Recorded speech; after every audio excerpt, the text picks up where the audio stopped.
Dadaczynski, so it's your turn. Can you tell us how to embed health literacy into school health promotion frameworks? And you can see that there is an S at the end of frameworks. Professor Dadaczynski? Yes, thank you so much. Great to be with you today. As you asked for, I would like to discuss, although I have not the single answer for you, but I would like to discuss a little bit how we can embed health literacy into the school health promotion framework. But before doing that, I would like to introduce a little bit the health promoting school idea or the framework. And all of you who are concerned or work with the health promoting school approach know very well that there's no common definition, there's no common understanding on what constitutes health promoting school.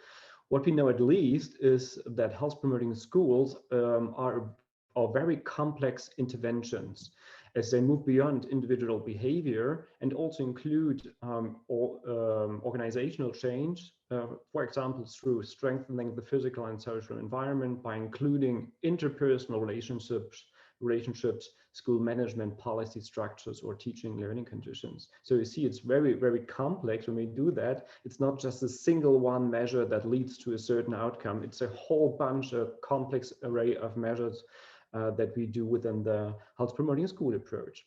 The World Health Organization favors the health promoting school approach since many years, and as you can see it here on the right side of the slide, the WHO has formulated some key features or elements of health promoting schools. And what you can see on the right box or top right box, you can see this is this one here. This is to provide skill-based health education. And obviously, this is one component where health literacy can be embedded to provide the skills that are needed for health and health promotion. But anyhow, it's very important to see and to reflect that health promoting schools is much more than skill-based health education. The same should be true for health literacy. Health literacy should also be included in every single element, in every single box that you can see here in this figure. WHO, or according to the WHO, a school is a health promoting school when it fosters health and learning with all the measures at its disposal. And this is very critical. It's critical to understand that health promoting schools do not only strive for health, they see health and health promotion as a kind of input factor to enable learning, school quality, and educational outcomes as well. So it's important to see that both is very intertwined. Moreover, it engages health and educational officials, teachers, students, parents, etc. So it's important to see that the health promoting school is a multi-stakeholder, a multi-target group approach that strives to provide a healthy environment, school health education and school health services, which refers exactly to the elements which can be seen on the right figure. And finally, it tries to improve the health of school personnel, families, community members, as well as pupils. And again, it's very important to see that the health promoting schools not just focusing on the health of pupils, but also on the health of school staff and all those who are concerned with schools. All of you who are a little bit familiarized with Schools for Health in Europe network know that there's a tradition that we have regular conferences, European conferences on health promoting schools. And the last one took place in Moscow in 2019. And one of the results of the conferences is the so-called Moscow Statement on Health Promoting Schools. And that statement emphasizes that all approaches such as health literacy approach, but also other approaches such as action competence, salutogenesis, and all these other approaches are important approaches of the health promoting school approach. They should not stand or compete each other in any way, rather more they should be integrated in a holistic framework of health promoting schools, also to avoid also to result in a very coherent communication structure or intervention structure for schools. If we present schools with different concepts and ideas, this is not perceived as a coherent structure, and it does not make sense as well. I would now like to come to the health literacy of school educators and their role in school health promotion. What you can see here is not an extensive list, but a short list of studies which tried to examine health literacy of school educators. And here you can see the percentage of those educators having a low or limited health literacy. You can see that the percentage ranges from 29% to almost 50%. So the first indication, or the first argument would be, although this occupational group seems to be a highly educated group, it's not the case that we do not see any needs for health literacy promotion for this group.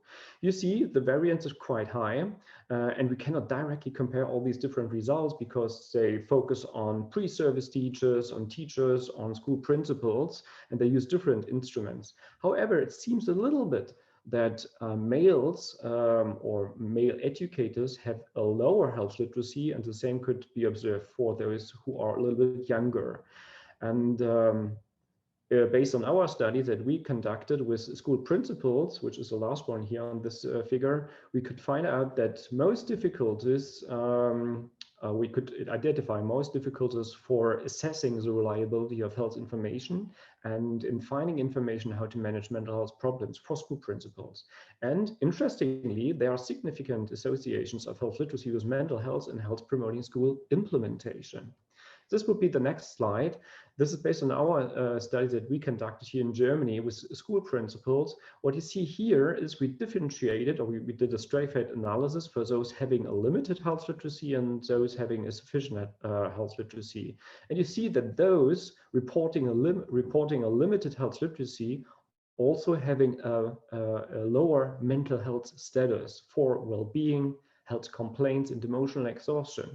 And the differences are quite high. If you look, for example, on health complaints, this is a 20% difference between the two groups of health literacy.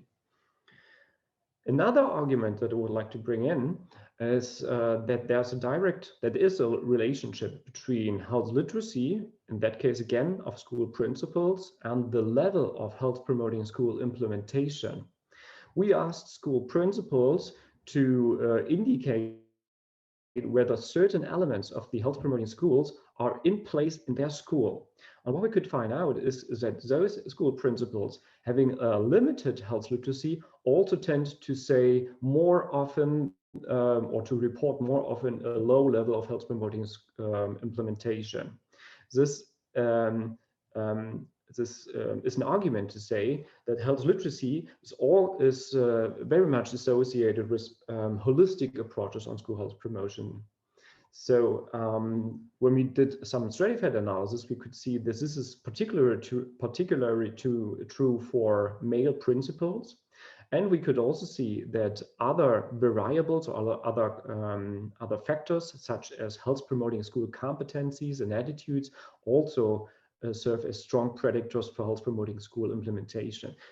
So that means health literacy is one among many contributing factors on school health promotion. Those who are dealing with different issues on school health promotion know that there are a lot of different indicators in place. We have them on a global level, we have them on a European level. So this is just an example for European standards and indicators, and it gives schools a good support on what needs to be done in order to become a health promoting school. For example, if you look at these indicators, they comprise 8 standards. And if you look at the outcome section, you see that health literacy is embedded in standard 7. It is operationalized as an outcome. And this is quite correct, as also emphasized by Leena. But in order to achieve those kind of outcomes, we need to do something in the section input and also in the section intervention. And how we can do that is displayed here. We could use, for example, the health literate organization. This is an approach that comes from the healthcare sector and which formulated or which defined 10 attributes of a health literate organization. I don't want to go through all of them, but what we can now do is to look for possibilities to transfer this idea to schools. And just one example, there are maybe others as well, is a German project which is led by Okan from Bielefeld University, the Gecko.org school project. What they try to do is to translate the idea of health literate organizations to schools, and they try to develop and pilot test a self-assessment instrument to enable schools to identify gaps or some areas which need further action to be a health literate organization, and with it to become a health promoting school. If you want to find out more, there's a web page which you can check. It's on German language only at the moment. So to sum up in a way, we can come up with let's say a kind of framework for health literacy and health promoting schools, which is very close to health promoting schools. First of all, we can say health literacy in schools need action on a curriculum level. This is what Leena already introduced and talked about. So we need a systematic integration of health literacy into subject areas and curricula, but we also need the development of materials and concrete didactics. We talked a little bit, or I talked a little bit about the school stuff, and I could show a little bit that there's a need to strengthen the health literacy of school staff to enable them to provide health literacy at the curriculum level, but also to promote their health as well, because we see that health literacy and health is intertwined very much. I talked a little bit about the school environment. Health promoting schools is also an environmental issue, and the same holds true for health literacy. So health literacy should be addressed also on an environmental level, for example, by using these indicators which are now developed, for example, in the Gecko.org school project. And what I've not talked very much about, but what would be very, very important is to also look at the wider school environment. Schools are just a small part within a bigger community. So it would be very important to build sustainable collaborations with community stakeholders in the area of health and education, social service, to allow more cooperation with parents and also to enable exchange with schools. We have not very much evidence on that, but we hope to build it up in the years to come. And finally, as it is the case for the health promoting school approach, we need to use the health promotion principles. And this is a direct, maybe let's say a direct answer to the comment Bjarne has posed at the beginning of this webinar.